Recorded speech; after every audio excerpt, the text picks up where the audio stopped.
Hi, everybody. This is Arthi from Human Chapters. I'll tell you a little bit about human chapters.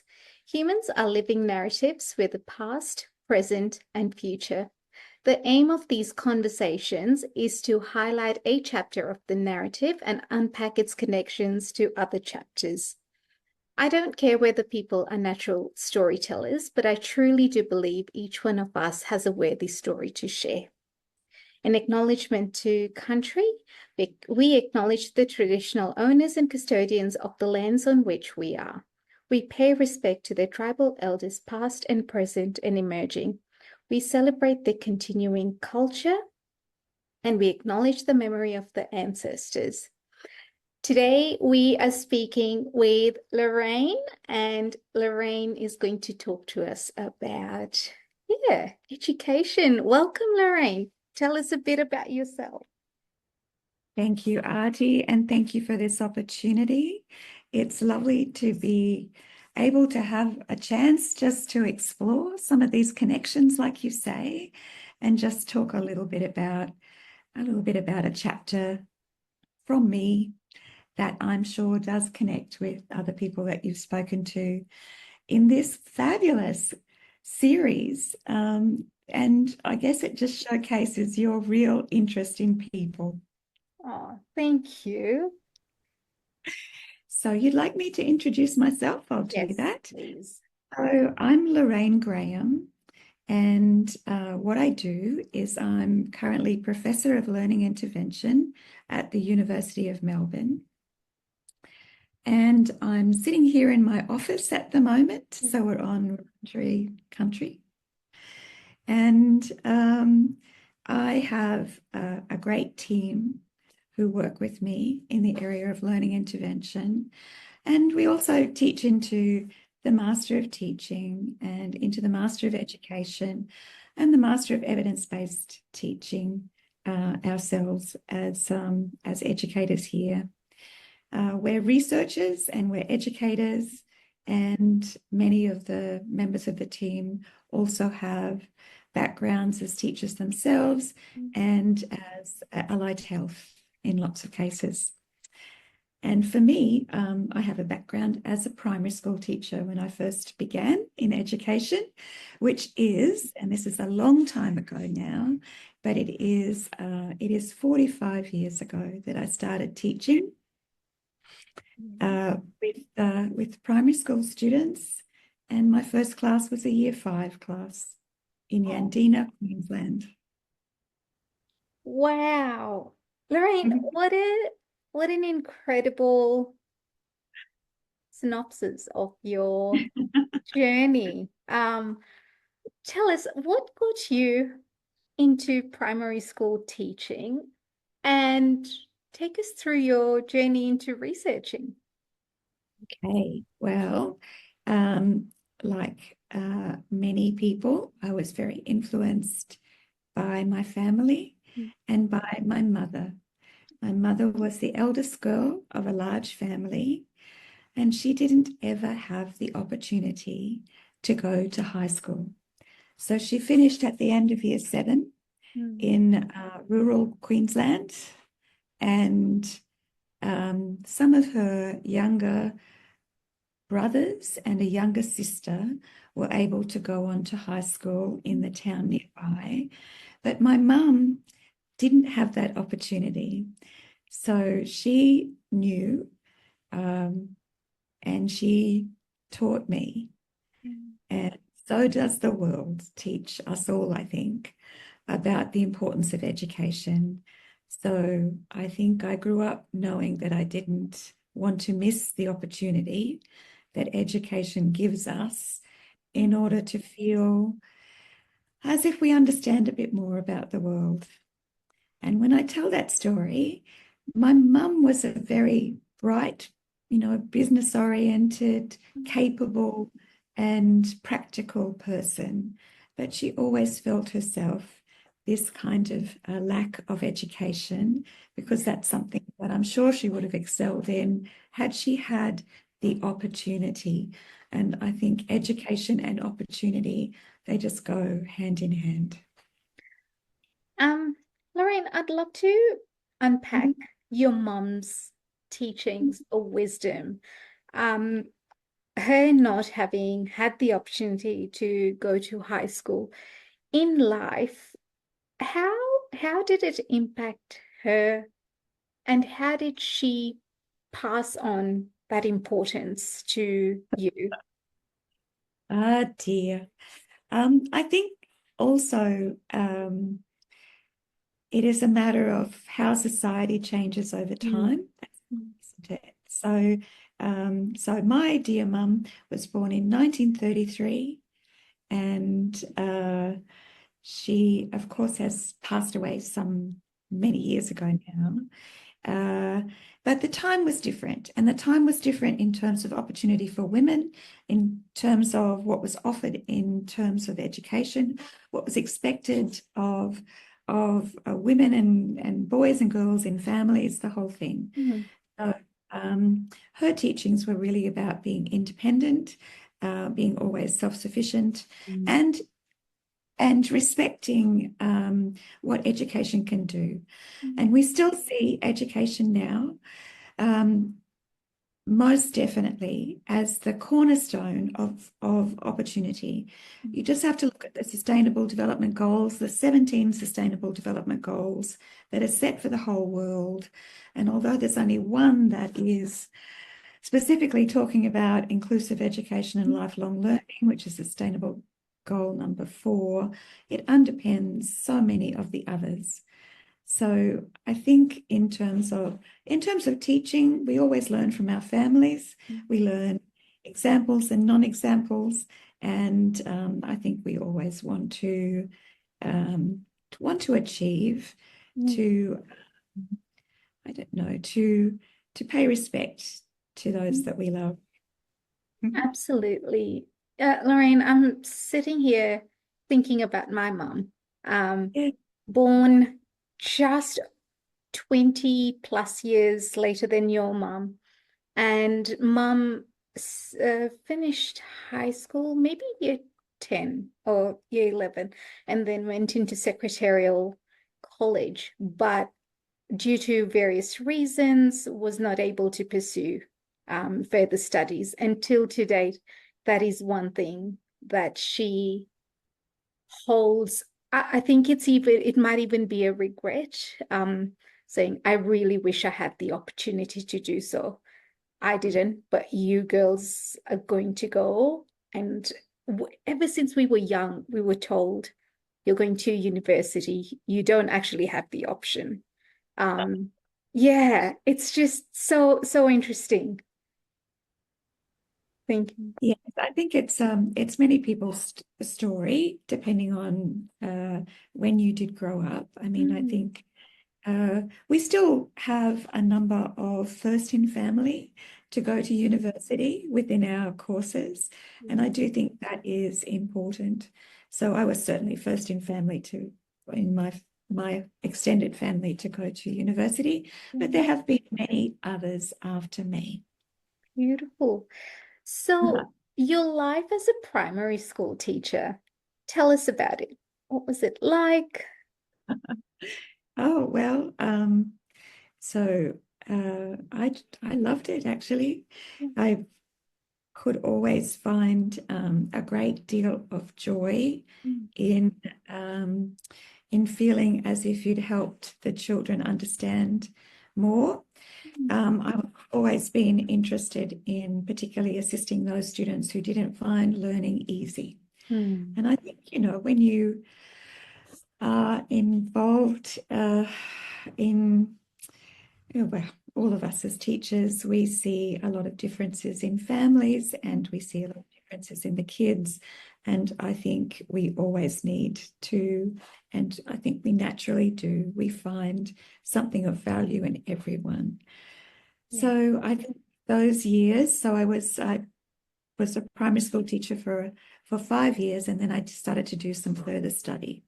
In my first year of teaching, I realized that for my own comfort in terms of responsibility to my students, I didn't know enough about how to teach reading Mm. and really how to teach mathematics as well, competently. So I started to do a course through University of Southern Queensland now, but it was a correspondence course while I was teaching the second year of my teaching career, because I just simply needed to know more, because I wanted to be able to do a better job of teaching my students the basic academic skills, which turn into the currency that's so important in their later learning and in their lives. So I guess I've been driven ever since that first experience with my first class to just try and understand more and to be able to do a better job myself. And also, this is, through a series of other experiences of traveling and studying overseas, where I did my master's and PhD in Canada at Simon Fraser University. And I specialized in the area of learning disabilities, because it's learning disabilities in Canada and the States, SLD here, and then, more broadly, when I came back from that experience, which was 10 years doing a master's and PhD and beginning my family actually in Canada. When I came back to Australia, I came to the University of New England, and I came in 1994, which was the first year that the New South Wales Education Department had insisted that there be a subject that had to do with equipping teachers to become more inclusive in their teacher education. So I've had parallel streams between wanting to do better and understand how to assist students with acquiring the basic academic skills.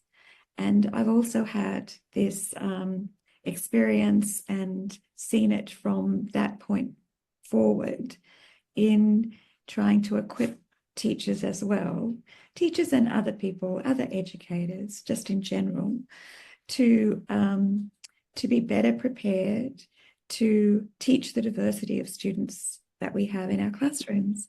So those have been the two main tributaries, if you like, of interest and contribution that I guess I've tried to make over the time that I've been in tertiary education. That's incredible. Lorraine, I'm wondering about your master's and PhD. What specific things were you curious about, and where did that information or learning lead you? Yeah, or get you to dive into? Okay, well, it actually all joins up, because to do my master's and then my PhD, I did both coursework and research. That's the North American system, even for the PhD, to do coursework as well. And it just really prepared me quite, I think, more comprehensively to have a bit more methodological knowledge and to be able to really look at the work that I did, which in both cases were intervention studies, and they were to do with students who had difficulty in reading comprehension. So they were actually joined up studies too, in terms of the masters contributing to what I then looked at in more detail in my PhD. And they were all both to do with question-answer relationship strategies, and with different groups of students, though, either poor readers, students who had a diagnosis of learning disabilities, and then average readers in classrooms. So I also worked with teachers in classrooms, and we developed the 3H strategy, which is, where is the answer to this question found? Is it here, hidden, or in my head? And that still has some currency in classrooms. But I do know that as time goes on and as we discover more, it's the structure of scientific revolutions. Ideas come and then they're challenged, and then we begin to develop more nuanced understandings of the areas that we're interested in. So I know at the moment with Daniel Willingham and his work around whether you can actually teach comprehension strategies or not. I do think that the best of comprehension strategies that have been taught in the past, etc., do pay attention to vocabulary building and also to conceptual development and background knowledge, prior knowledge. So I think that those have always been part of what I've thought of as important in reading comprehension. And so it was through that further study that I investigated those strategies, and they have been used quite widely. I guess, just also noting that that ideas change, and we have a responsibility to be current and also be critical. Yeah. I think that both of those things are very important. Absolutely. And I'm so glad you said that, Lorraine, because like you said before, society changes, time changes.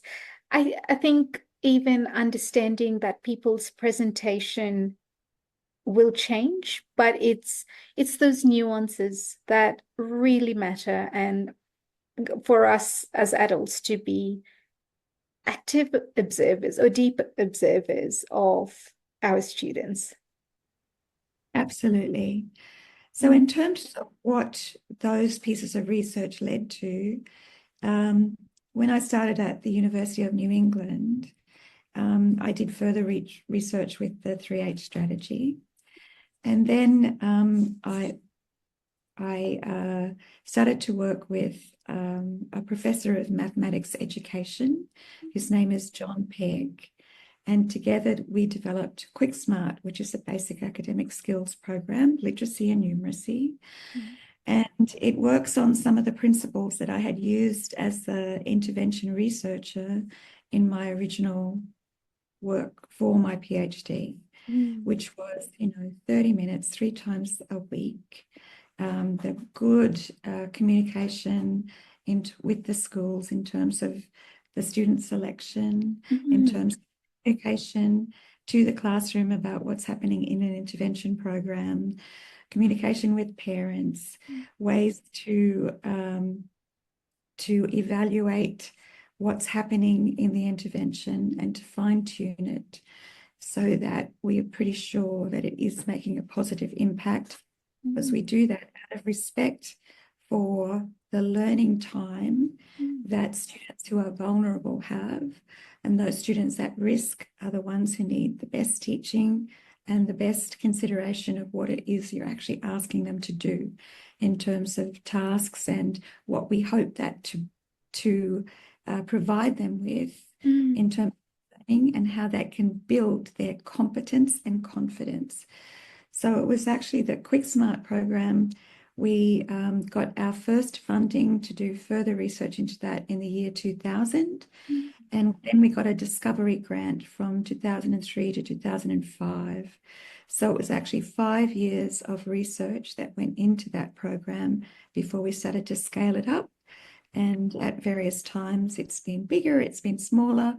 10 years ago, I came here to the University of Melbourne and left the Quick Smart conglomerate at the University of New England in the safe hands of Professor John Pegg, and it's still going today. So it's still making an impact, and we still know that there were some, aspects of it that definitely research-based, and that schools, we have, the insights into intervention, scale up, fidelity, implementation, all of the issues you need to think about. It's just been brought more into my lived experience through the way that Quick Smart has been still able to be sustained, although in different waves and with different sort of leadership through the years, but over time. And that's something that has had impact. That's incredible. Tell us, Lorraine, I'm just curious about this. To start a program or to even think about an idea, convert that idea into a program. And let's take Quick Smart for an example. How does that happen? Collaboration, Yeah. and determination, I think. Yes.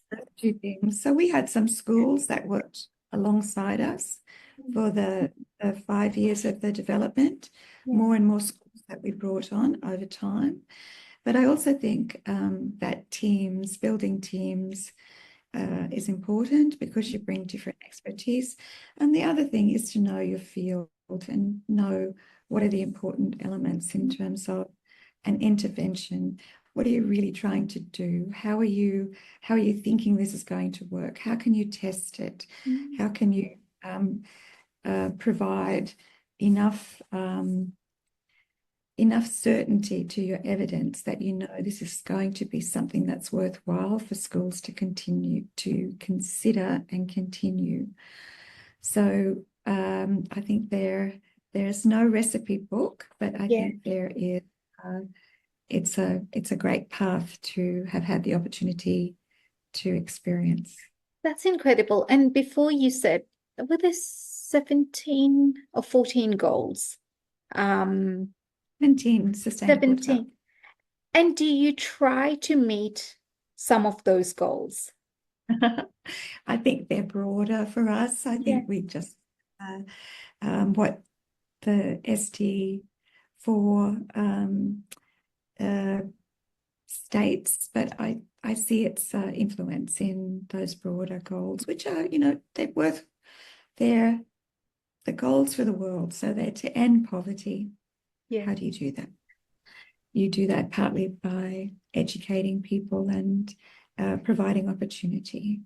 They're, to end poverty and hunger and to make the world a more equitable and fairer place where the environment actually lasts. So all of these have their foundation in an educated populace, people who can think and who can provide solutions over time. And Lorraine, that gets me thinking about what a problem looks like and how many different tributaries there are that actually connect to that problem. And what part do you select to then try to, meet the need? It's incredible. Indeed. And it's the definition of the problem that's very important in the first instance. Yeah. So then from New England, what got you to University of Melbourne and what do you do there? Okay, so I was appointed as Professor of Learning Intervention when groups from here at the then Melbourne Graduate School of Education came together. There were groups that were focused on learning difficulties and on early intervention and on deaf education and disability. And so when those groups all came together under one umbrella, I was appointed as Professor of Learning Intervention.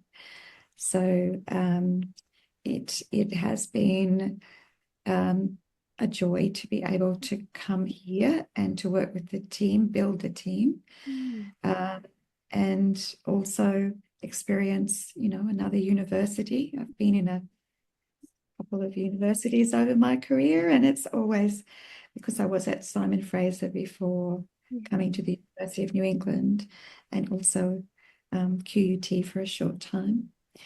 So to come to Melbourne, I just see a lot of opportunity here, and hopefully because tertiary education is in sort of an interesting and new period for it, with different circumstances happening with international students and fiscal restraint becoming a reality for many institutions. It's been an absolute pleasure, though, to come here to work with the colleagues that I have And what I do here is we've built the programs of the Master of Learning Intervention and the Graduate Certificate Education Learning Difficulties. We've worked closely with the Department of Education, and I have so many talented colleagues here who also work closely with schools. When I came here as well, John Hattie was heading up the Science of Learning Research Centre here at the University of Melbourne, and that's been continued on through the work of Associate Professor Sean Kang. So we have some offerings there that are growing because of the interest that's been, so wonderfully championed by other colleagues around Victoria and Australia and the world. So what I've done here is I've worked here, and it's now over 10 years that I've been in this position. That's incredible. Yeah. That part of the real joy of the position is not only the research programs, the various grants, etc., and being part of those, but it's also the research higher degree students and seeing their success and what they do with their qualifications and how they make a change. And the same goes for our alumni and, current students who take the learning from the different courses and make a change in their schools. Absolutely. And the one thing that I frequently wonder about is the research to practice gap, and to sort of even think about how do we distill it in a language that can be shared, that can be understood accurately, to be able to implement it. I think we see some examples of how educators, academics, allied health, working together can really help address that. So we've got some lively groups that have been formed, and I know you participate and are part of, finger on the pulse sort of things that you do, Artie, in terms of addressing that.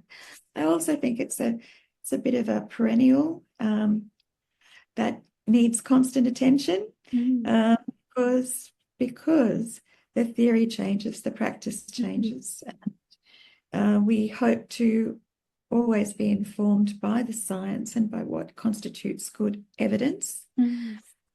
And I think that the close collaboration and working together is really the way that we do address that.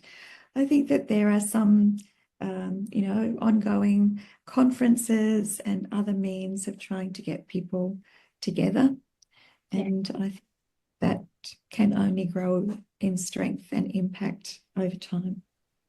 Absolutely. And are there any projects that are happening currently that you might be overseeing? Yeah. That energize you or, get you super excited? Maybe that's a biased question, but anyway. Oh, it's been wonderful. So there've been consistent things that I've done since I've been here. One theme of what we've been doing is looking at self-regulated learning and how teachers promote self-regulated learning in the classroom. So I think that's so important in terms of motivation and in terms of independence of learners, and also in terms of really honing teachers' practice. So self-regulated. Currently, I'm part of a large linkage group. This is a Australian Research Council linkage grant that's looking at inclusive spaces in schools and what facilitates the inclusion of students in general, but students with learning difficulties and disabilities in particular. So that's in association with the architecture, building and planning faculty. So that's an ongoing project that was funded, and this is the first year of it. So it's a 3-year project. And that's exciting because you learn so much from interdisciplinary work and from Yes. other. So that's always been a wonderful set of circumstances. Mm. There are other projects that we have done in collaboration with the Department of Education and Training, Yeah. and also with other research centres, etc., within Melbourne, that just are so worthwhile. Looking at importance of assessment, looking at how to build in progressions into our work. And I think one of the things that we've done with our course in terms of the learning intervention competency framework is also part of that, because it's really looking at trying to build a set of competencies that we believe all teachers or students with learning difficulties kind of would benefit from having, and then using that as part of the structure for our courses, and for the where it originated was as part of the graduate certificate of education learning difficulties. Yeah, wow. And that was in conjunction with, now it's called Melbourne Metrics, but also the Assessment and Evaluation Research Centre here. That is so incredible, Lorraine, to think about. Obviously, I'm not a researcher. Remind me. So, Lorraine, I was just going to let you know that it is so wonderful to hear about your work as someone who's not a researcher, but somebody who's a professional that works in the field, and is now, studying a master's. The question I had was, this research on education is so important, and everybody should care about it in the world. Let's talk. I'd love to unpack that. Why should everybody care about it? Okay, well, I can tell you some of the things that happen as one is a researcher and an academic, or just sometimes because opportunities come which are unusual. So my colleagues and so I think one of the things that I want to sort of make clear here, sorry about this, I'll turn that off, is that what I've spoken about very often, most often, these are collaborative endeavours that we're looking at issues that are important and doing research and then writing about it.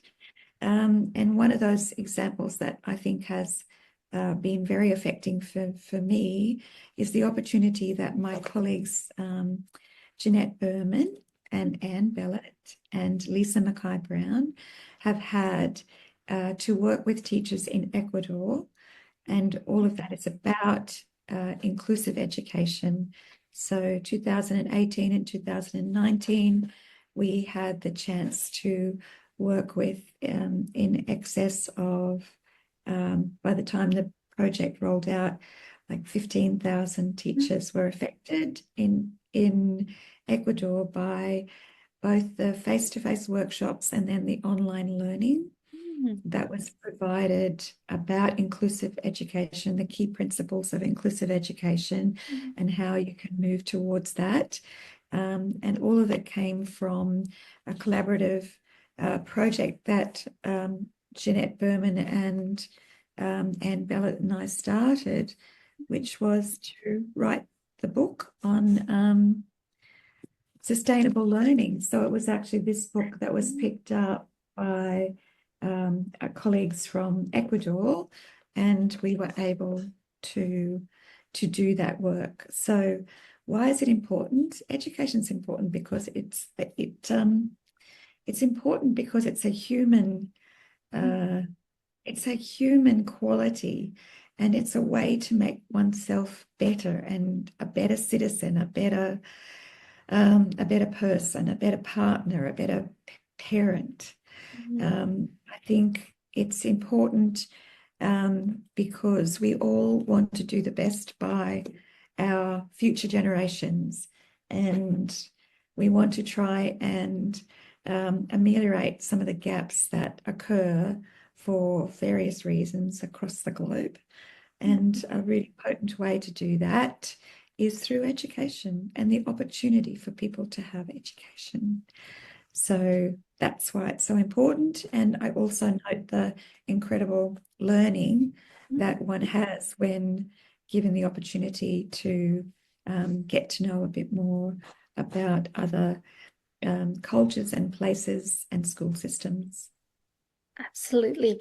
And thinking about systems and structures. So, from a research perspective, working with schools and on different projects, I suppose, have you come across exemplary systems, structures, people that are doing really well, and what makes them do what it is they're doing well?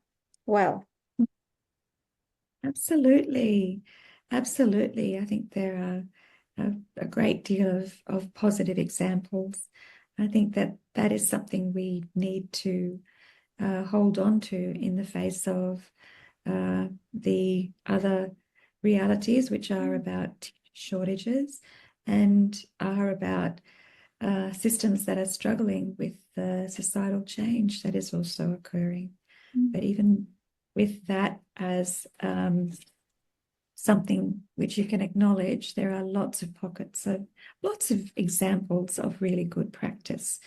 And I think that what makes the difference is that people care and that they are informed and that they keep learning themselves and they work together.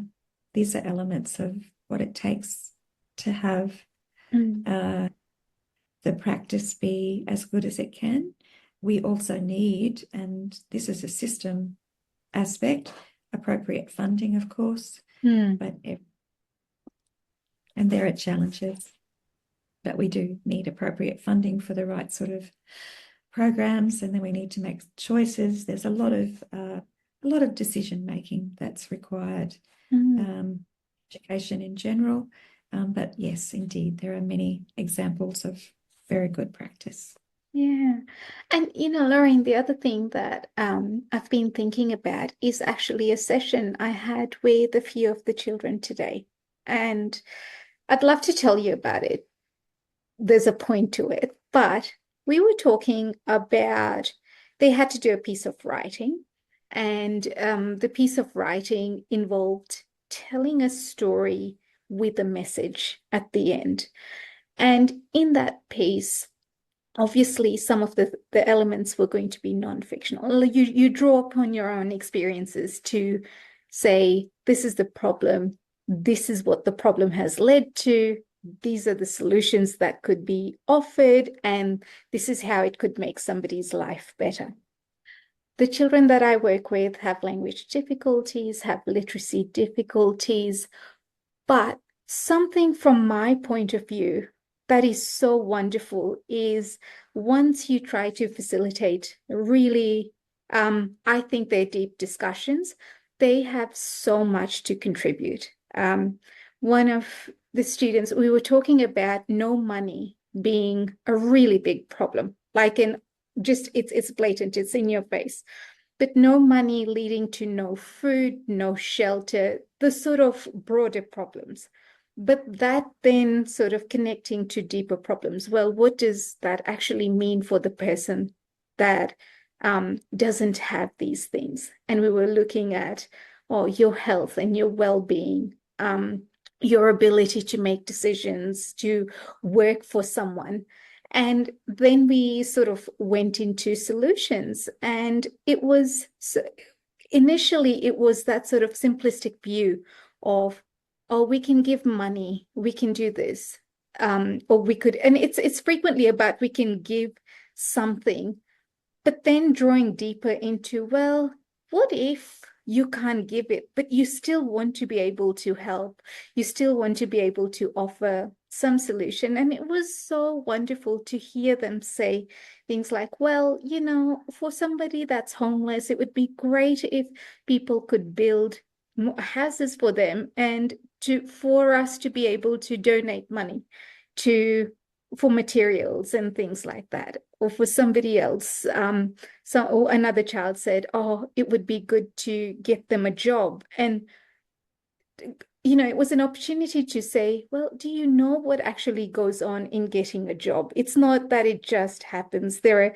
different bits and pieces that we need to think about. But the reason I'm telling you about those sessions is your work about research and the layers and layers of thinking that goes into it to see that there's an outcome. And then that outcome is actually used to apply and change lives. And yeah, it's just. I can see in the story, in the anecdote that you've given, the importance of universal design for learning, Artie, because what you were doing was you were giving the students who have language difficulties the chance to respond to a deep task, a question where that you're also engaged in looking for solutions, and you're giving them a chance not to be bound by any difficulty, but to explore their own thinking and what they can contribute. So I think that's what we need to do. We can't, have our students who might have some learning difficulties always working on the easy stuff and not getting to the wonderful complexity. We have to arrange ways to shore up their basic skills, make sure that we're using everything we know about good instruction, what to instruct, learning progressions, assessment, good assessment information, which targets what we provide explicit instruction about. We use all of these elements of what we can do in order to facilitate the contributions that all students have. And over my time in education, what I've seen is a lot of the ways that were more focused on those students who did have difficulties now becoming mainstream practice. And one of those, of course, most potently is explicit instruction, knowing that there's a real key place for explicit instruction in a learning and teaching cycle, and that by being as explicit, structured, scaffolded, and providing opportunities for students to answer, engage, and give you an idea of what they know, that we are benefiting all learners.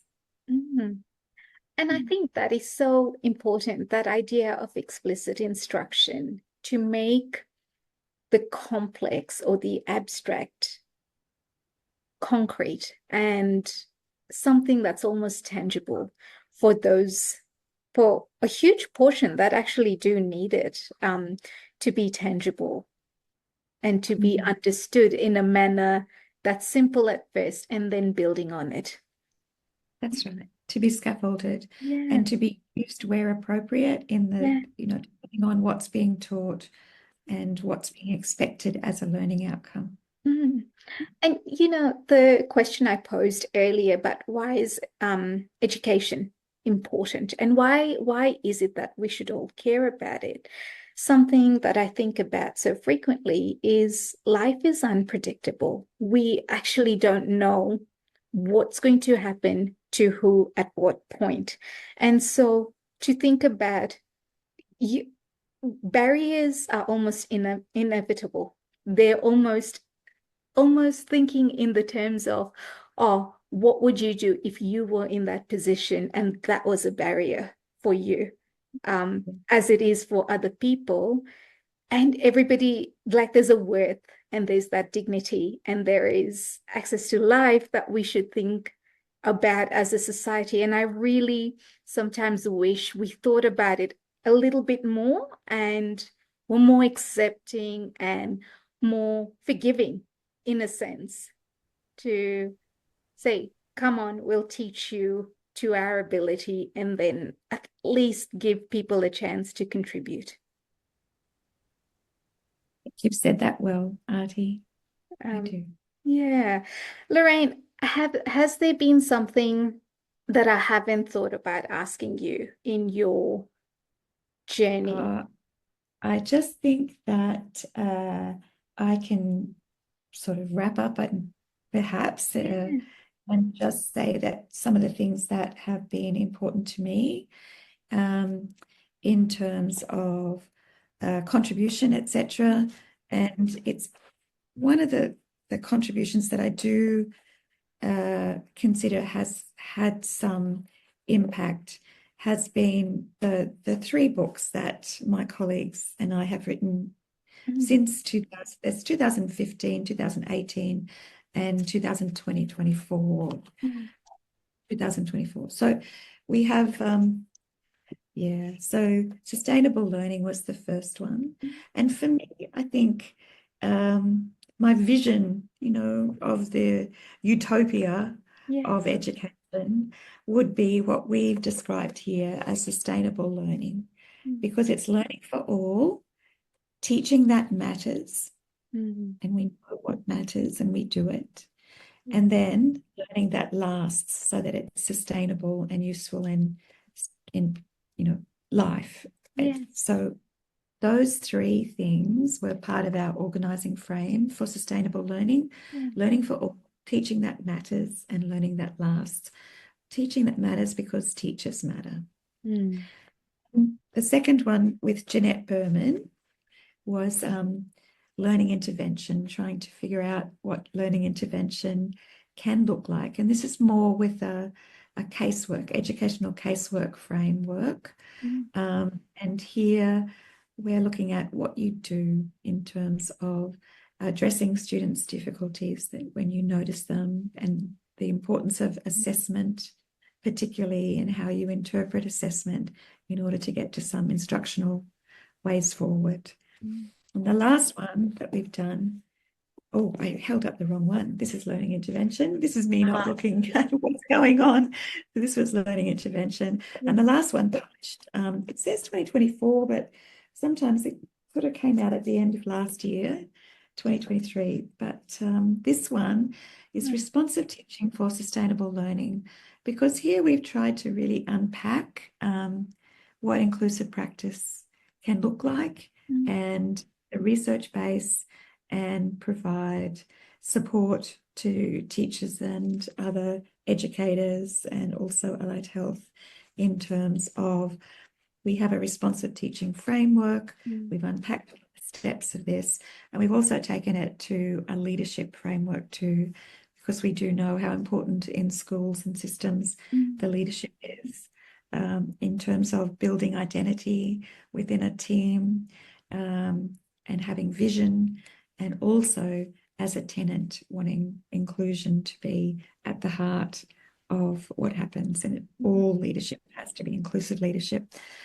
these days and beyond.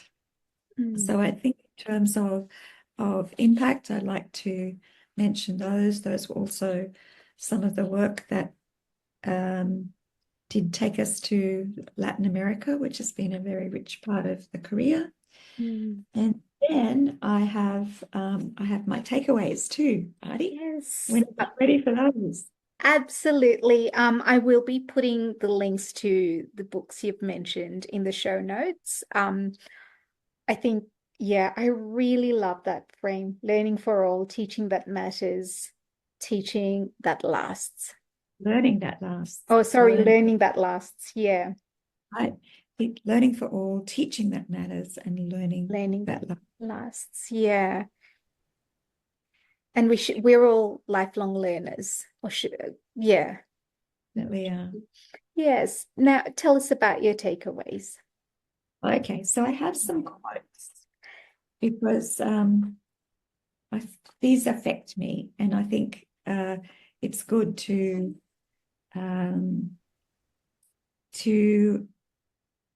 appreciate how some others have been able to encapsulate something that you respond to.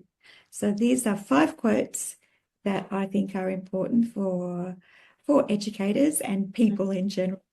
So the first one is from George R.R. Martin, who wrote the books that inspired the Game of Thrones. Wow. Yep.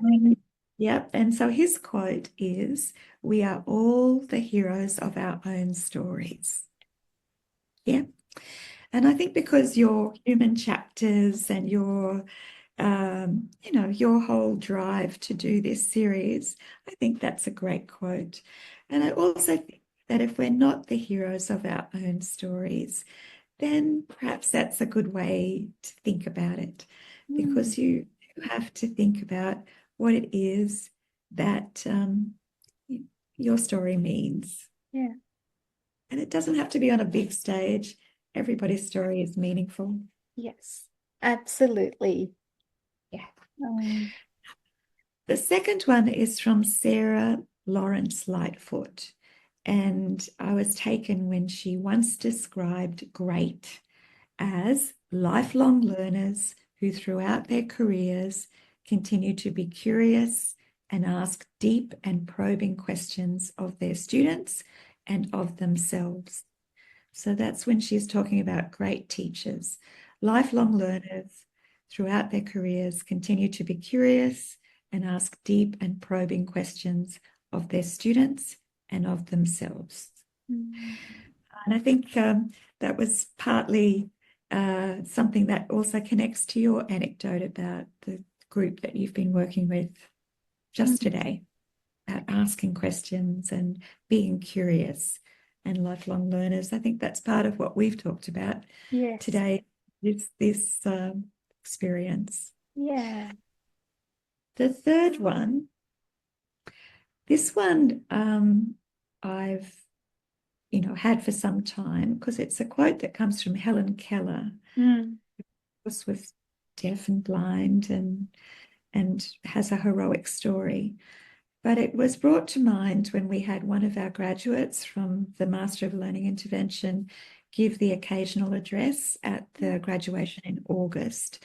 And she kept repeating this refrain about you never know, meaning you never know the influence that you might have. mm, And I think teachers in particular never know what might have really hit home with some of their students. And you will, there's no way that you will ever know. But the effect that teachers have on their students mm, is at the heart of education. It's that relationship and its respect and its impact that might be hidden, but is very, very important. So a quote from Helen Keller is when she wrote, "When we do the best that we can, we never know what miracle is wrought in our life or in the life of another." how So, beautiful. yeah, it's a great quote for Yeah. teach people in helping professionals. Then the fourth one it comes from James Hollis, and he recommends that you ask of every significant decision that you have to make in your life, does this choice diminish me or enlarge me? And it's a way of thinking about how you can choose sometimes uncomfortable enlargement. Mm, No, it'll be uncomfortable. Choose enlargement rather than the comfortable diminishment of whatever you can bring to any situation. So, does this choice diminish me or enlarge me? Sometimes that uncomfortable yeah. enlargement is the choice to make. Mm, what a deep question. Yeah. Good one, though. And Yeah. we have lots of decisions to make every day. Mm-hmm. Educators, as people, all sorts of realms of our life. And the last one comes from the author Anne Lamott, who has written lots of books, both fiction and non-fiction. Probably the one she's known most for is called Bird by Bird. And she writes the following: everyone is screwed up, broken, clingy, and scared, even the people who seem to have it together. They are much more like you than you would ever believe. So try not to compare your insides to their outsides. Love that. And the last thing she says, and just enjoy the show, just because it's all a little bit of a divine comedy in lots of ways. But yes, insides and outsides. I think we've talked about a wide range of issues. And at its heart, education is a people business. It's about people. It's about your colleagues. It's about the students that you have the responsibility to teach. And it's about looking at what you can do to make a positive difference. Absolutely. Wow. Those are such beautiful quotes, Lorraine. And I'll ask for them to be typed out just so I can include it in the show notes. And so yeah, meaningful in different circumstances or different connection points for people. But thank you so much for sharing such an extraordinary journey or chapter of your life with us. And I think for anybody else that will be listening to the conversation, to the please share it. I'll put this up on Human Chapters YouTube page, Human Chapters podcast, the Facebook page. As per always, education affects us all globally. It really is, yeah, the currency of the world and life today. So please share it. And Lorraine, I will also put your contact details if anybody would like to be in touch with you for a collaboration question. Just, yeah, curiosity. Welcome. Thank you. Thank you, Artie. No worries.